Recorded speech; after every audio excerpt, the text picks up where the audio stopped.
కమలాక్షు నర్చించకానక కామించి కమలాక్షితో ప్రొద్దు గడపువారు. శ్రీనాథునేనాడు సేవింపనొల్లక శ్రీమంతులగుట కాంక్షించువారు. రాజీవలోచను పూజింపకానక రాజదైవంబని భ్రమయువారు. నారాయణుని చేరు దారినూహింపక దారుణాఘంబుల తగలువారు. ముక్తి అను పల్కు ఎరుంగక భుక్తి మార్గ సాధనాకైక చిత్తులై బాధలొందువారలై కలియుగంబున ప్రజలు పతితులౌటకేను చింతింతునో అబ్జగర్భ అన్నాడు. ఓ తండ్రి పద్మసంభవ, బ్రహ్మ కలియుగంలో ఉండేటటువంటి ప్రజల యొక్క దుస్థితి చూసి నా మనసు తల్లడిల్లిపోయింది. కలిపురుష లక్షణాల్లో ఒకటి ఏమిటంటే శాస్త్రమును విడిచిపెట్టినటువంటి అర్థం పర్థం లేని అలివి మారినటువంటి కామం. అందుకే కమలాక్షు నర్చించకానక కామించి కమలాక్షితో ప్రొద్దు గడపువారు. 24 గంటలు కమలాక్షితో తిరగడమే తప్ప కమలాక్షుని సేవ చేయడానికి కూడా కొంత సమయం ఉపయోగించకపోతే నా జీవుడు ఏమైపోతాడన్న భావన కనపట్టలేదు. తృతీయ పురుషార్థము అంత ప్రధానమైపోయి కూర్చుంది. ధర్మార్థకామ మోక్షములలో మొదటిదైన ధర్మ పురుషార్థమునకు పెద్ద విలువ ఉండాలి. దీనికి ఉండవలసిన విలువ తృతీయ పురుషార్థమునకు వెళ్ళిపోయింది. కాబట్టి కమలాక్షు నర్చింప కానక కామించి కమలాక్షితో ప్రొద్దు గడపువారు.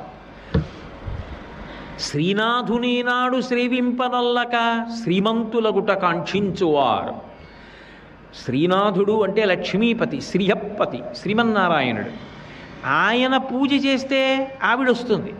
మన ఇంటికి అమ్మాయి వచ్చి ఉండాలి అంటే అల్లుడు గారు అమ్మాయి కూడా వచ్చారనుకోండి, మనవలును ఉంటుందో 10 రోజులు. అల్లుడు రాకుండా అమ్మాయి వచ్చిందనుకోండి, ఆయనకి వంట రాదు, నాన్నగారు ఒక్కరే ఉన్నారని వెళ్ళిపోతుంది. అమ్మాయి ఉండాలంటే ఆయన కూడా వస్తే ఉంటుంది. కానీ కలియుగంలో అందరికీ లక్ష్మీదేవి అనుగ్రహం కావాలి. లక్ష్మీ పూజ చేసేవాడు లక్ష్మీదేవి అనుగ్రహాన్ని కోరేవాడే తప్ప నారాయణ అనుగ్రహం కావాలనేవాడు మాత్రం తగ్గిపోతాడు. ఆయన అక్కర్లేదు, ఆవిడ కావాలి. ఆవిడ ఆయన ఉంటే తప్ప నేను రానంటుంది. నిత్యానపాయని. ఆయన వస్తే నేను వస్తా, ఆయన రాకుండా నేను రాను. వీడు ఆవిడ అనుగ్రహం కావాలి, ఆవిడ పూజలు, లక్ష్మీ పూజలు. నారాయణుడు అక్కర్లేదు, నారాయణుడి స్పర్శ అక్కర్లేదు. కాబట్టి శ్రీనాథునేనాడు సేవింపనొల్లక శ్రీమంతులగుట కాంక్షించువారు. రాజీవలోచను సేవింప కానక రాజదైవంబని భ్రమయువారు. ప్రభువుల్ని పొగడమంటే అబ్బో ఎన్నెన్ని స్తోత్రాలు, ఎంతంత అభిమానాలు, ఎంతంత పక్షపాతాలు. అదే భగవంతుడి మీద 4 శ్లోకాలు చెప్పు, 2 పద్యాలు చెప్పు, విష్ణు సహస్రనామ స్తోత్రం చెప్పంటే మాత్రం నాకు రాదండి అంటారు. ఎందుకని అంటే అనురక్తేది. కాబట్టి రాజీవలోచను సేవింపకానక రాజదైవంబని భ్రమయువారు.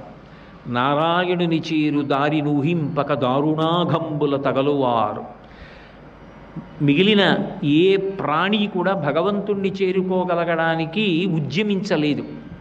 ఒక్క మనిషికి భగవంతుడు పరమాద్భుతమైన 2 ఉపకరణములను ఇచ్చాడు. ఒకటి కంఠం, స్వరపీఠిక.